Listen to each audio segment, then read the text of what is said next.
मनुष्य एक ही है, पर साधना के विभिन्न स्तर पर वर्ण बदलता गया। इसी क्रम में भगवान कृष्ण ने अर्जुन से कहा था, त्रय गुण विषया वेदा निस्त्रय गुण भव अर्जुन। तीनों गुणों से ऊपर उठ और ब्राह्मण बन। तो क्षत्रिय था, ब्राह्मण कैसे बनेगा?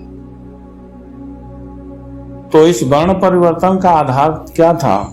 निसंदेह तपस्या था। जो साधना पथ पर नहीं चलता है वह तो शूद्र भी नहीं है। पहले यह व्यवस्था थी, तभी तो देवासुर संग्राम ही होता था। पुराणों में यही मिलता है।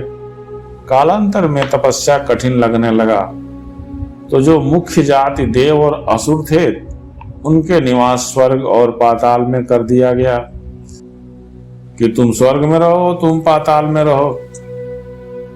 एक तुम बहुत ऊंचे हो, एक तुम बहुत नीचे हो, बीच वाले तो हम हैं। और जो साधना की 4 अवस्थाएं थी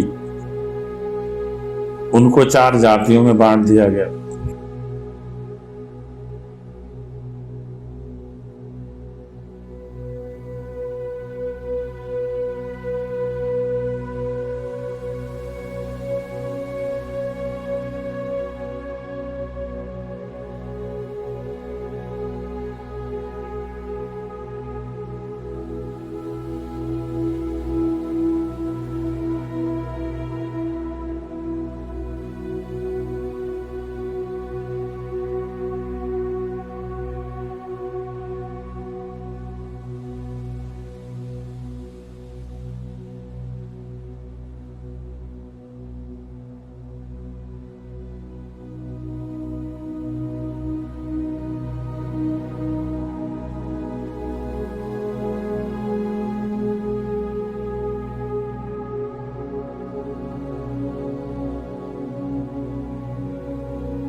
जो कि गलत है। दूसरी समस्या यह हुई कि ज्ञान न होने से शास्त्रों के अपनी इच्छा अनुसार अर्थ भी निकाल लिए गए। जैसे जो निम्न वर्ग को वेद पढ़ने से वंचित कर दिया गया। वेदों में तो कहीं नहीं लिखा है कि किसे वेद पढ़ना चाहिए, किसे वेद नहीं पढ़ना चाहिए। क्यों कहीं इस चीज को समझाया गया है, क्यों मना किया गया है? क्योंकि जिसे ज्ञान नहीं है वो दिव्य ज्ञान कैसे बताएगा? एक प्राइमरी का विद्यार्थी शोध शास्त्र क्या बता पाएगा? पर यदि यही बालक इस शोध स्तर तक पहुंच जाए तो समझा देगा। सत्यता यही है, किसी को विद्या ग्रहण से मना नहीं किया गया है। कोई भी शास्त्र नहीं मना किया गया, लेकिन कुछ धर्म के ठेकेदारों ने समस्या बना दिया है। कान या मुंह में शीशा भरना शास्त्र आदेश नहीं दे सकता तथा एक कथित अल्प ज्ञान वालों के द्वारा व्याख्या करने से नियम बना दिए गए। कृपया व्याख्याकारों से भी प्रार्थना है कि पहले साधना करें, व्याकरण न पढ़ें। साधना करें तो अर्थ समझ में आ जाए। मेरा अनुरोध है कि धर्म शास्त्र को सही समझें और सही अर्थ समझाएं। 4 वर्ण की रचना जो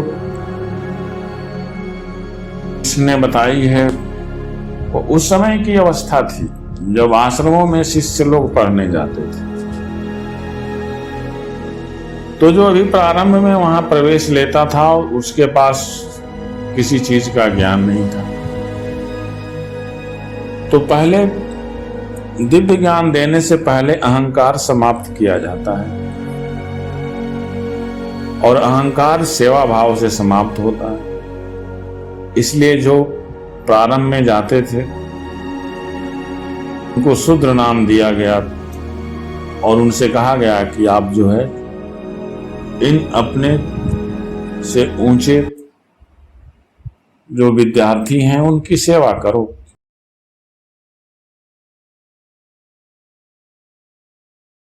वे वही करते थे।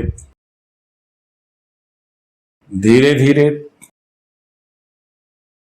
जब उनमें साधना करने की क्षमता आ गई तो साधना करना शुरू कर दिए, पुण्य इकट्ठा होनी शुरू हो गई, तो वही विद्यार्थी वैश्य स्तर में पहुंच गया और फिर धीरे धीरे क्षत्रिय व्यवस्था में पहुंच गया और क्षत्रिय अवस्था के बाद तीनों गुणों को पार करके ब्राह्मण बन गया। भगवान कृष्ण ने इस तरह से 4 वर्ण बनाए थे। यह साधना या स्वभाव के अनुसार, गुण के अनुसार ये 4 वर्ण बने थे। लेकिन आज वह व्यवस्था कहाँ है, वह भाव कहाँ है, कहीं नहीं दिखाई देता है। जय माता।